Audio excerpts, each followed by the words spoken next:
If you look at an Amitabh Bachchan or a Salman Khan or a Narendra Modi for that matter, you know, people are going to talk ill about them. People are going to throw stones about them. People are going to troll them on Twitter, you know. But the fact of the matter is, does it matter to them? But what did matter to them? You know, that, you know, hey, if I lose an election, or my films don't work, or my girlfriend, you know, just leaves me and doesn't want to talk to me. In that case, Salman Khan sort of went through a very, very low phase. Hello and namaste, and thank you so much for visiting my channel. My name is Karthik Gaur, and please do subscribe and click the bell icon to ensure that whenever we upload a webinar or a video, you are the first ones to know. Thank you so much.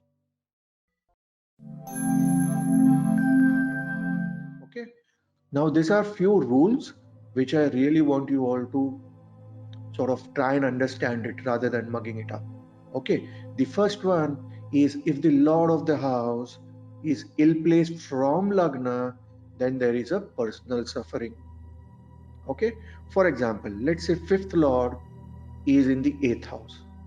Okay, so from the fifth house, it is in Kendra, right? It is the fourth house from there, 5, 6, 7, 8. But when we look from Lagna, it is the eighth house of debt. So what it means, when fifth lord is in the eighth house, then when your first child is born or when a child is born, you actually are going through a lot of turmoil in your life, or a lot of changes are happening in your life.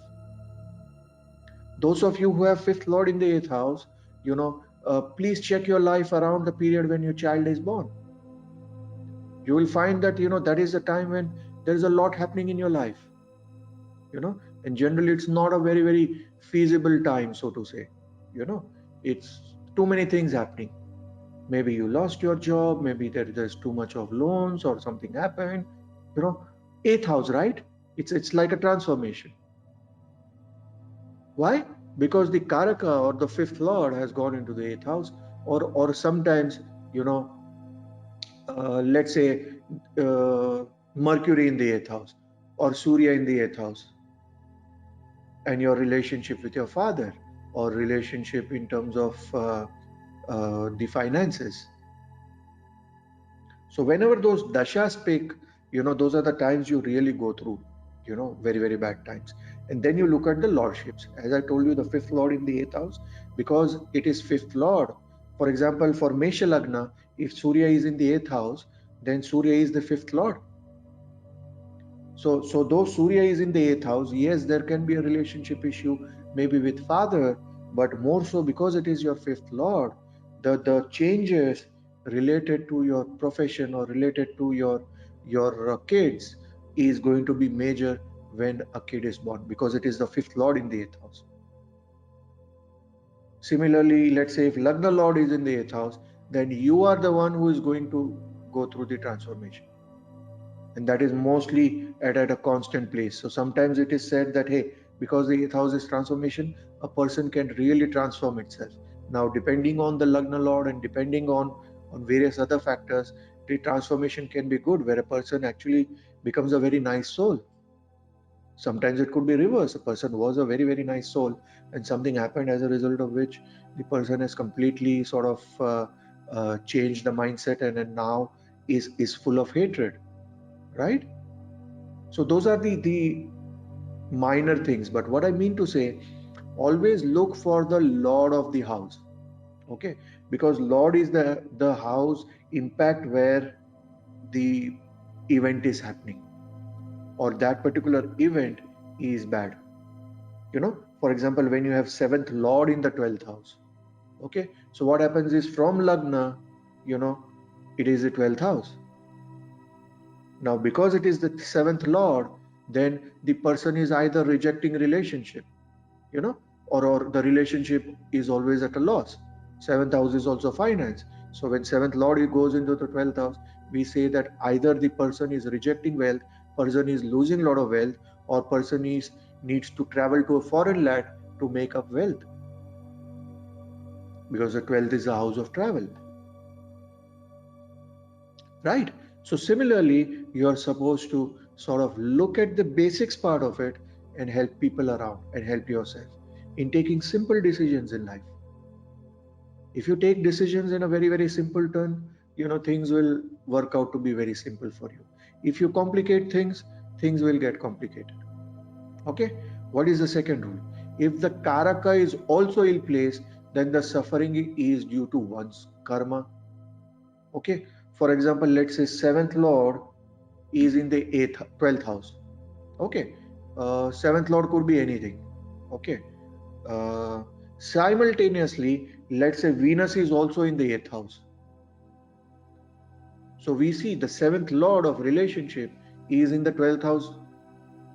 At the same time, the karaka for relationship or marriage is also in the 8th house.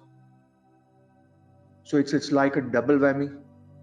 In that case, we say that, hey, something related to your past karma is so bad that God has decided that, hey, it's better you don't get married.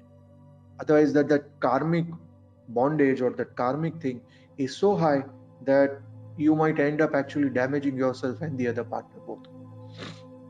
So in those cases, you always advise that, hey, you need to think twice whether you really want to get married or you want a spiritual marriage, right? A lot of people in ISKCON, a lot of people around the world, do a lot of spiritual marriage, where they say that, hey, the marriage is more for, where we are going to be the two wheels of the cart, and then we are going to go ahead together spiritually. But still, you need to really think, when both the karakas and the lords both are also misplaced, then definitely, in a way you can say that that particular aspect of your life is very, very hard to achieve. So sometimes in life you have to understand and be very realistic whether you want to run for a thing for years and years, or you want to accept the fact of the matter that, hey, probably this is an area where I need to put a cross, but there are so many other benefits and so many advantages that I have in my horoscope. Let me fulfill those sort of things, right? So that is, sometimes some people can take that call. Sometimes few people can actually run all their life, keep cribbing, keep crying about it, and finally lead to nowhere. Yeah. The third one is, if the karaka is afflicted by two or more malefic, karaka bhava nasha happens. House signified the karaka is destroyed. Worship of Mahavidya is recommended. Now, what are we saying here? That, for example, Venus, since we are in the process of relationship, if Venus, let's say, is with Saturn and Mars, okay, then the seventh house is completely destroyed. Okay, why? Because the karaka of Venus is the karaka for the seventh house, right? So that's why I was telling you that you need to remember this. Here you see Venus is in the seventh house, the karaka. So let's say Venus in the horoscope, irrespective of wherever it is placed, if it is with two malefics, then it is like quite a Herculean task. If it is with three malefics, it is, let's say, two malefics, and then there is a aspect of Mars also, and then there is a aspect of Ketu also, and all those things happening, then frankly speaking, please don't get married, because it's a trap. Marriage is a trap. The moment you get married is when your bad luck starts, or your challenges start. You have to be very, very smart. Pick out, a graha which is aspected by two or more malefics. If there is no Jupiter with it, or there is no benefic aspect to that combination, then frankly speaking, it's better to let go of that activity, because ultimately you will cry. And frankly speaking, the karma is so heinous that it is very tough to remedy it in this life. Definitely we should do remedies, just to moderate the karma, and it's almost like a pashyatap. You are sort of repenting that karma. So you need to do the remedy part to sort of ensure that, if we were to be reborn, then at least that particular combination is going to leave our horoscope, right? That is where the remedial measures also come in. It's not just for this life. because a lot of good things which we are enjoying in this life is thanks to our past life. Probably we did some good karmas. So by that logic, we should not stop doing good karmas, being good to others, because that is what is going to ensure our combinations for our next birth in case we don't get moksha. Right? So think logically. We in a way have a great opportunity, because now that we learn Jyotish, we have a great opportunity to understand that, hey, I have an opportunity to build up a beautiful horoscope for my next life. The objective obviously is moksha, but in case we don't reach there, then at least we reach there where we are having a life which is worthwhile life.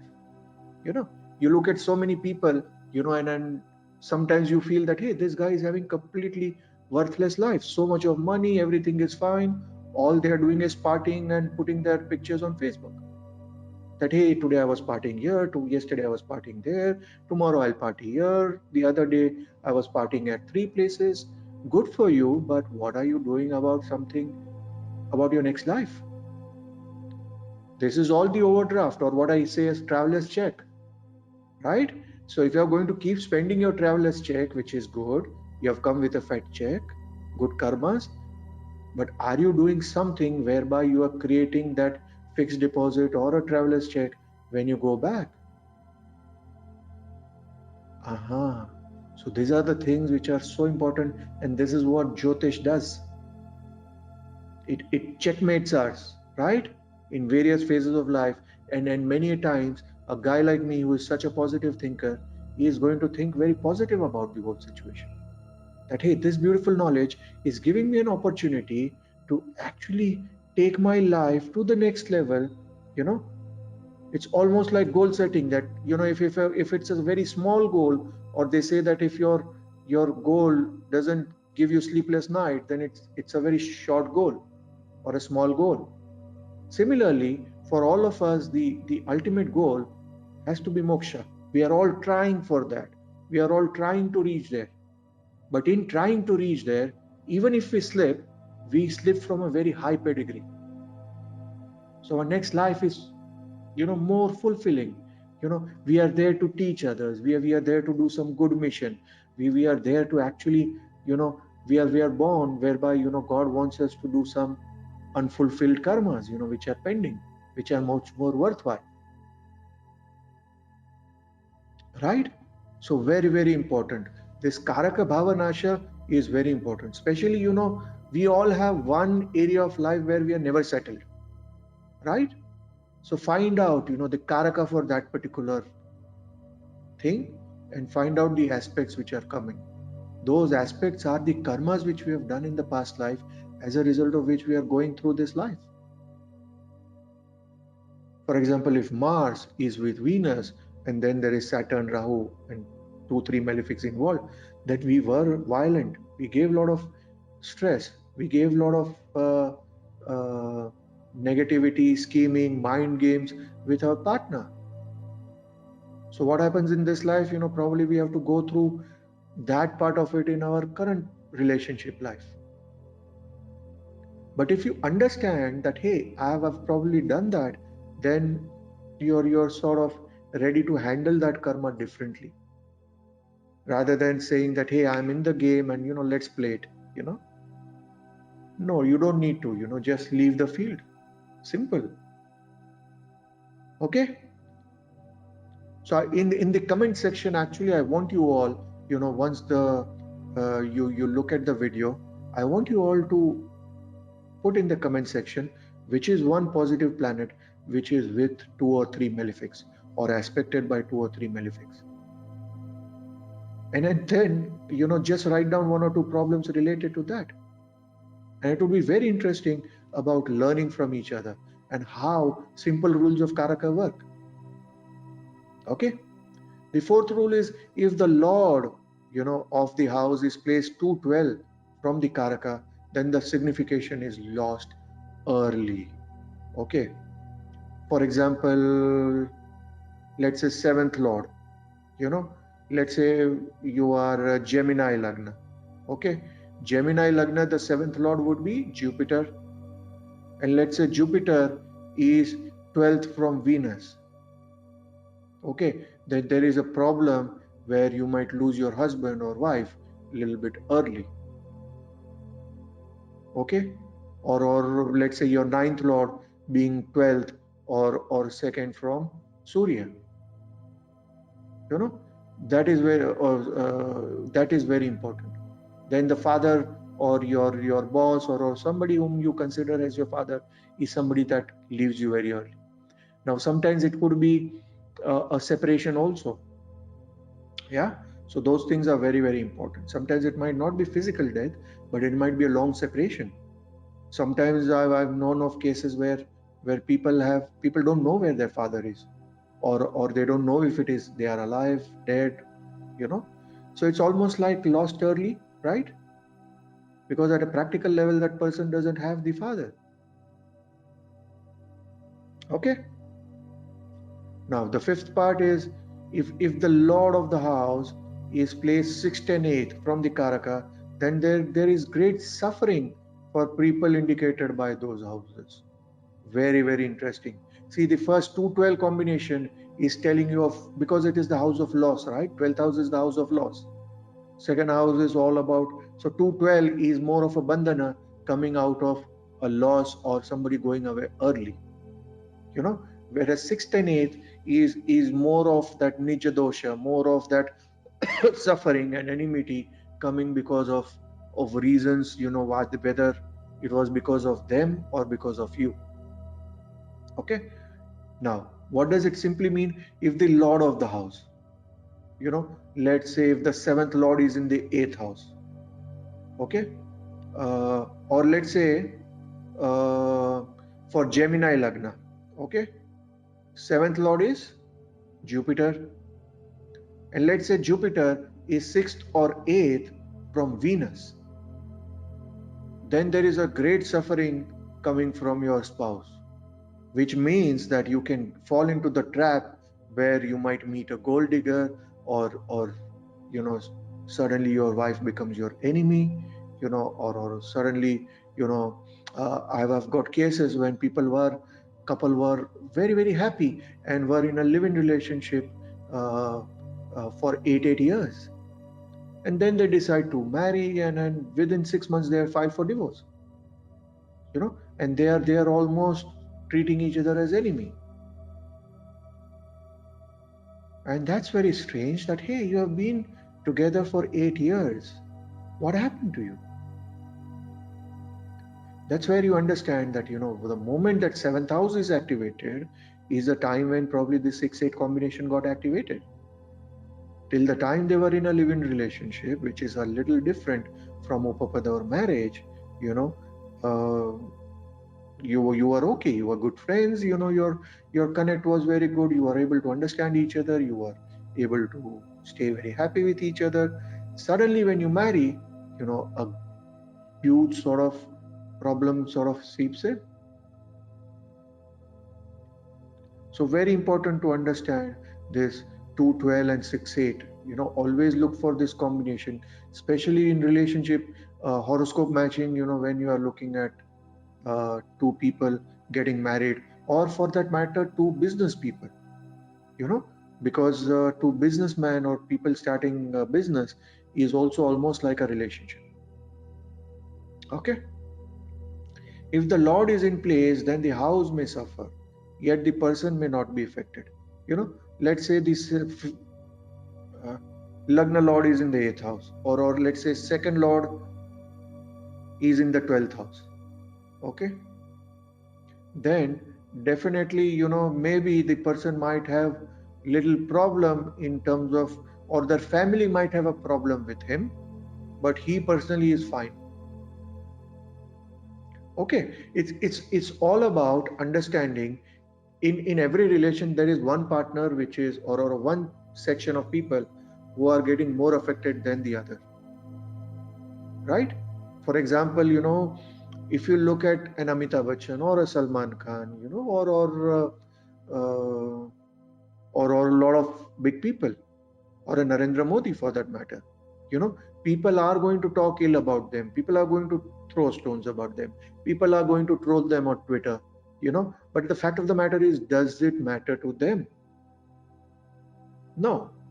But what did matter to them? That, hey, if I lose an election, or my films don't work, or my girlfriend, just leaves me and doesn't want to talk to me. In that case, Salman Khan sort of went through a very, very low phase, after the breakup with Aishwarya, where he completely went into the dumps, and sort of he needed a lot of treatment to get out of that lull in his life. It took a little time. So there are two sections, right? So every time, let's say when the seventh lord is going to the 12th house, necessarily the person is rejecting the relationship, but the person is not understanding it. In his relationship, in his perspective, the person is going to feel that, hey, for some reason the girls never stay with me, or for some reason, my relationships just don't last. But when you talk to their girlfriend or boyfriend, they would say that, hey, this guy is least interested. Whenever I call him that let's go out for dinner, he is not available. Let's go out for lunch, not interested. During the weekends, he is busy with the work. How does the relationship work? I felt very rejected. I felt very dejected. And that's what brought about the end of relationship. But did it affect that person a lot? The answer is no. The effect happens, when those 2, 12, 6, 8, suddenly that sort of combinations hit. Okay, I want you all to sort of take this slide and write down each one of them and understand of each point very calmly. Listen to it at least twice, please. Don't just start asking questions without listening everything at least twice, and listen to understand, not to just ask questions. Right? Once you understand it calmly, once you draw a horoscope and then understand, okay, this means this means this, okay, now I get it. It is very easy to understand.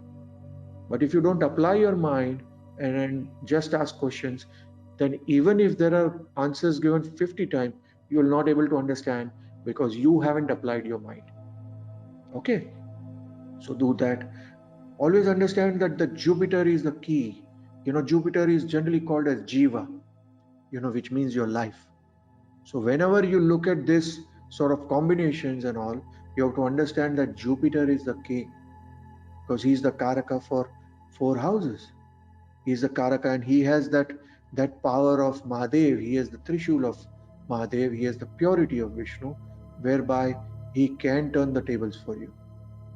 So if Jupiter is aspecting the problem, then it is good. That means he is the solution. Okay. Namaste Jyotisha lovers. Thank you so much for viewing the video. Please do share so more and more thirsty souls can benefit from this free knowledge which is being shared. Also do subscribe, click the bell icon, and all the questions that you have, please mention in the comment section below. Thank you so much, and please keep supporting us.